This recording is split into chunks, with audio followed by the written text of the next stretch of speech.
Hola, muy buenas a todos y bienvenidos de nuevo al canal. Hoy os traigo el análisis de un producto muy especial. En este caso está aquí montado, pero bueno, os hablo del i9 7900X, el último procesador de Intel para profesionales, que en este caso no es un procesador gaming. Y primero de todo voy a empezar por explicar, antes de todas las pruebas y demás, cómo hemos hecho las pruebas, qué equipo hemos utilizado y básicamente agradecer a los chicos de Gigabyte, Coolmod y Corsair que nos hayan facilitado todos los componentes. Para las pruebas, como veis, hemos utilizado una KFA2 1080, una placa base de Gigabyte, que en este caso es la X299 Aorus Gaming 7 que tenemos aquí, un disipador de Noctua, que en este caso el modelo, tengo la caja por aquí en algún lado, es el NHD15, el i9 7900X y 64 GB de memoria Corsair que tenemos por aquí, que son las Vengeance RGB, 8x8 módulos de 8 GB, 64 en total, 2666 MHz, que es la frecuencia indicada por Intel para este procesador. Una vez dicho esto, vamos a empezar viendo un poco las características de este nuevo procesador. Se basa en la arquitectura Skylake. En este caso tenemos un procesador que funciona bajo socket 2066 con 10 núcleos, 20 hilos totales de ejecución. Aparte de eso, tiene 13,75 MB de memoria caché, que esto ya lo explicaré en un vídeo aparte, que es una cantidad un poco extraña, pero ya explicaremos el porqué y por qué se ha redistribuido la memoria caché para mejorar el rendimiento en entornos profesionales. Como os he dicho, 10 núcleos puros, bajo socket 2066, una frecuencia base de 3,3 GHz, en modo Turbo Boost 2.0 4,3 GHz, con el software instalado de Turbo Boost 3.0 con 5 GHz. Y aparte de eso, pues nos encontramos con un procesador que tiene un TDP de 140 vatios y su consumo real que hemos medido pues rondará los 160 aproximadamente, porque es muy difícil, o sea, medir una tarjeta gráfica es muy sencillo, colocas la placa base con el procesador, mides el consumo eléctrico, colocas la tarjeta gráfica, le haces una prueba, mides el consumo eléctrico, o con la misma tarjeta gráfica en reposo y en plena carga y sabes aproximadamente el consumo. En el caso del procesador es más difícil porque sí o sí siempre va a estar funcionando. Aparte de eso, este procesador tiene otras características muy interesantes. Una, para mí, que soy muy amante de la naturaleza, es que está libre de metales en conflicto, es decir, no tiene tantalo, no tiene ninguno titanio ni ninguno de esos otros materiales que son utilizados para la explotación. En este caso es completamente libre de este tipo de materiales y al menos para mí es un dato importante que tengáis, que sepáis que cuando compráis este procesador, si alguno se decide a comprarlo, no está pagando o subvencionando a esas mafias del África para que obliguen a niños a extraer metales.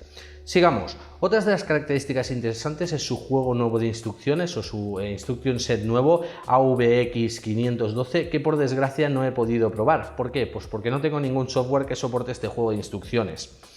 Otra característica interesante también es que hablamos de un procesador que ha salido al mercado de una forma muy rápida y que tiene una cosa muy rara, que es que cuando tú te lo instalas, el sistema operativo te lo reconoce como un i7. Cuando instalas los drivers del controlador, del chipset de la placa base, que en este caso es X299, hay momentos que te detecta un QPI, que es el bus que se utiliza, por ejemplo, para conectar dos Xeon, y te lo detecta, pero no tiene eso. Luego, con respecto a las líneas PCI Express, nos encontramos con un procesador que soporta hasta 44 líneas PCI Express 3.0. La verdad es que, como estáis viendo, las características técnicas son imponentes. Pero, ¿qué podemos esperar de esta nueva plataforma? Primero de todo, precio. Es una plataforma, como os he dicho, pensada para el sector profesional y eso tiene un precio. Las placas base son algo elevadas y el procesador también ronda un precio de unos 900.000 dólares. Dependiendo de la tienda donde lo compréis y del país. Aquí en España creo que está por 1.045 euros. Y bueno, eso es lo primero. A partir de ahí y de que ya sabemos las características técnicas, vamos a ir viendo poquito a poco qué nos ofrece este procesador. En las pruebas que he hecho y Primero os voy a explicar un poquito una curiosidad. Empecé a hacer las pruebas con el sistema operativo que ya tenía instalado, donde he probado Ryzen, es decir, este ordenador siempre tiene un sistema operativo montado, y había probado otras placas base y me di cuenta que TurboBoss 3.0 no estaba funcionando. Entonces dije, algo raro pasa aquí. Me fui y me di cuenta que faltaba descargar una aplicación, es decir, necesitamos un software que controla TurboBoss 3.0 desde el mismo sistema operativo, y cuando la instalé el ordenador daba pantallazos azules. Así que volví a rehacerlo todo e instalé un sistema operativo desde cero.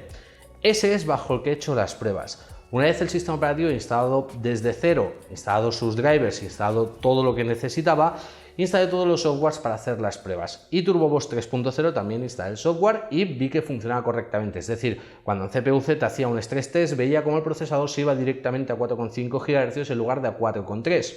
Ahora bien, en las pruebas que me he encontrado, vais a ir viendo por aquí las imágenes de las pruebas. Como siempre, ya sabéis que el análisis más exhaustivo lo tendréis en la web dentro de un par de días o de 3, a la que lo podamos acabar. Pero lo que me he encontrado es un procesador que tiene un rendimiento mono hilo superior al i7 7700K. Es decir, normalmente los procesadores con muchos núcleos suelen tener un rendimiento monohilo bajo, porque necesitan comunicación entre muchos de sus núcleos, y esto hace que normalmente pues baje un poco la potencia monohilo. En este caso nos hemos encontrado un procesador que supera al 7700, que es el procesador con mejor rendimiento a monohilo. En este aspecto yo creo que los amantes del gaming ya estarán frotándose las manos, porque sí, esto quiere decir que es muy bueno para jugar y muy bueno para algunas tareas. Pero bueno, ¿qué ocurre en cuanto a multihilo? Bueno, en cuanto a multihilo también me he quedado bastante sorprendido, y es que es el procesador más potente que he probado hasta la fecha. Este procesador, cuando enciende sus 10 núcleos y utiliza sus 20 hilos totales de ejecución para hacer cualquier tipo de prueba de carga, consigue un rendimiento increíble. Es decir, en CPU-Z ya nos dio un rendimiento bastante elevado, aunque realmente he tenido que alternar porque ha salido una versión nueva de CPU-Z, y anteriormente las puntuaciones eran del nivel de 2000, 4000, 5000 y ahora son del nivel de 200 y 500. Así que en cuanto a la prueba de CPU-Z la dejaré un poco ahí, porque por el problema este de actualización pues no ha salido como debería. Pero si nos vamos a Geekbench, a Cinebench, a cualquier otro tipo de prueba, con todas estas que habéis visto en pantalla, os daréis cuenta que estamos hablando del mejor procesador actualmente en el mercado. Salvador, te faltan las pruebas del R7 1800 en esta tabla. Sí, cierto, pero también las he mirado y las he comparado con otros reviewers y otras pruebas que han hecho, y básicamente este procesador sigue superándolo con creces y realmente se comporta de una manera genial. Solo hay que ver en SuperPi. En SuperPi hicimos la prueba, siempre la hacemos bajo 1.000.000 de decimales, y normalmente el 1700X, el 1800X estaban rodando los 12 segundos. Esta bestia lo ha bajado hasta los 8 segundos 200. Es decir, un poquito más, y si nos despistamos se va a los 7 segundos. Y eso que todas las pruebas que he hecho han sido corriendo con problemas. Y ahí es donde vamos ahora. Hemos visto todos los puntos fuertes, habéis visto las pruebas de rendimiento. En juegos no os he pasado pruebas de rendimiento, pero os digo que hace que esta 1080 pues funcione sobre un 3, un 4% mejor que con el resto de procesadores. Es decir, en gaming realmente se nota y los juegos van súper fluidos, súper bien. Pero bueno, ¿qué esperamos de un procesador de este calibre, no?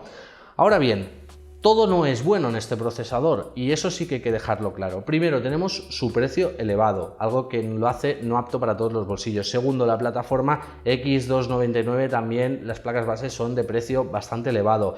Tercero, necesitamos memorias Quad Channel, que eso también es algo que hace que incremente el precio. Pero esto no son fallos puros del procesador. Pero sí que últimamente, debido al comentario que hizo Dale Tower, el overclocker este tan famoso, que había problemas con las fases VRM, dije, bueno, pues antes de hacer todas las pruebas voy a comprobarlo. En este caso coloqué diferentes testers en los disipadores de los módulos VRM y llegué a una conclusión clara: esta placa no está afectada por ese problema, es decir, Gigabyte lo ha hecho muy bien. Y es que entre los dos disipadores de esta placa hay un head pipe y la refrigeración es increíble. Con el procesador de stock funcionando a 4,3 o 4,5 en TurboBoss, apenas sí estaba a 70 grados las VRM. Cuando lo subí a 5 GHz rondaban los 80 y pico grados, es decir, realmente si eso están disipados a temperatura, los VRM pues a lo mejor internamente estarán a 90 y pico, casi 100. Es decir, esta placa base es una base genial para probar eso. pero como os decía, sí que hay algunos problemas y son de temperatura. No son los de la VRM, pero sí del propio procesador. Estos problemas de temperatura del procesador no sabría deciros si es algo definitivo o no. Por ejemplo, el procesador que nosotros tenemos aquí es un Intel Confidential, es decir, viene serigrafiado como Intel Confidential, no se sabe qué procesador hay dentro, hasta que lo montas no te dan los datos y por tanto no es el procesador definitivo, es decir, no es el procesador final que se envía a la gente, pero más o menos nos deja entrever lo que ocurre.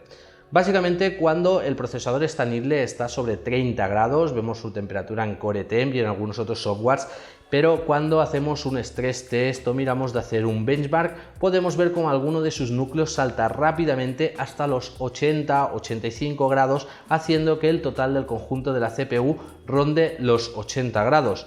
Eso es una temperatura muy elevada teniendo en cuenta el disipador que hemos utilizado, que no es un mal disipador y como veis es enorme. Ahora bien, ¿qué ocurre? Cuando sube la temperatura en este procesador es directamente proporcional, es decir, a que llegamos a 80 grados directamente proporcional empieza a bajar el rendimiento del procesador. Esto lo podemos ver si volvemos a coger la imagen de Geekbench. Os daréis cuenta que este procesador nos ha dado una puntuación de 5000X y 25000, cosa que si me voy a la página de Geekbench y lo comparo con los resultados de otra gente, pues ha dado resultados más potentes. ¿Qué ocurre aquí? ¿Cuál es esa diferencia? ¿Por qué ellos han puntuado más? Básicamente porque ellos han utilizado en este procesador un sistema de refrigeración líquida. Y eso es un problema importante.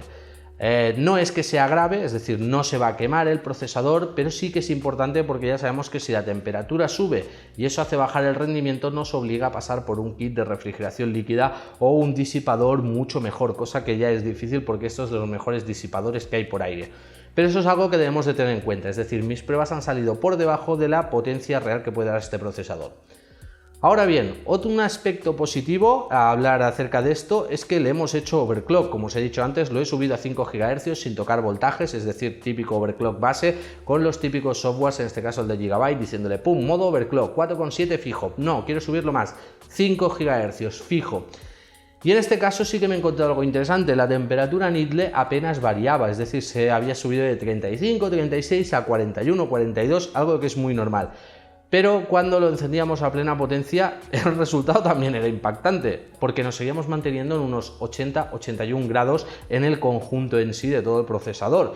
Y eso es algo que me ha extrañado bastante, es decir, no ha escalado mucho la temperatura con respecto al overclock. Sí que es cierto que son 300 MHz más, no es mucho más, pero bueno, la verdad es que ahí está como dato interesante, es decir, podemos tranquilamente con un kit de refrigeración líquida hacer que este procesador corra a 5 GHz sin ningún tipo de problema y eso le da un chute bastante importante de potencia. Ahora bien, yo creo que conclusiones finales, ¿recomendaría este procesador? Pues bueno, esto es algo muy difícil y esto lo tenéis que valorar vosotros, porque realmente mirado de cara de un profesional, de alguien que trabaje y que necesite un ordenador potente, una workstation, un sistema multi-GPU, ya sabéis, no con Sly, Crossfire, sino multi-GPU donde ponemos 4 o 5 Titan X para poder, ejemplo, renderizar y demás, sí, es recomendable, incluido con el precio que tiene. Ahora bien, si me lo dice a alguien más normal, pues quizá no es recomendable. Si queréis lo mejor de lo mejor que hay actualmente, esto. Pero bien, los Ryzen, ¿qué ocurre con ellos? Están a la mitad de precio. El 1800X está a la mitad. Sí, está a la mitad, pero no tiene tanta potencia de juegos, no tiene tanta potencia como tiene esta bestia cuando saca toda la potencia de todos sus núcleos, y eso hace que para los más exquisitos o los que más necesiten potencia por encima de precio se decanten a por ello. Aparte de eso, los Ryzen siguen teniendo problemas con respecto a las memorias RAM y en este caso no hay ningún problema. Estas memorias a 2666 MHz es enchufar, perfil y listo. No hay ningún tipo de problema, algo que también es algo que deberíamos de ser consecuentes. Pero como os he dicho, no es un procesador para todo el mundo, ya creo que todo el mundo entenderéis.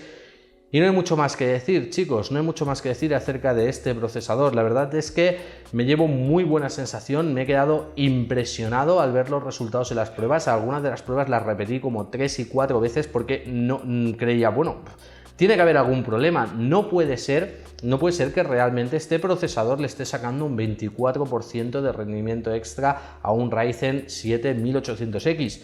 Pero sí, después de repetir las 4 y 5 veces las mismas pruebas obtenía más o menos los mismos valores, cambiando los perfiles de energía y demás. Así que yo creo que si queréis lo mejor que se puede comprar actualmente, tenéis este procesador, no apto para todos los bolsillos, eso sí que está claro. Solo el procesador 1000 euros pues ya es algo que echa para atrás a la mayoría de personas, pero bueno, en el sector profesional yo creo que lo abrazarán, pero seguramente con los brazos abiertos, porque la verdad es que supera con creces a cualquier otro procesador que haya hecho Intel hasta la fecha, hablando de sector workstations y domésticos, y no hablando de los típicos Xeon con QPI activo, típicas placas Dual Xeon y demás. Así que nada, chicos, no tengo nada más que decir, espero que os haya gustado. Si es así, sabéis que podéis apoyar este vídeo con un like, compartirlo en las redes sociales o por supuesto suscribiros al canal para más vídeos. Cualquier tipo de duda, pregunta, consulta, lo que sea, me lo podéis dejar por aquí abajo en el box de los comentarios. Y ahora sí, chicos, no tengo nada más que decir. Con esto me despido y hasta el próximo vídeo.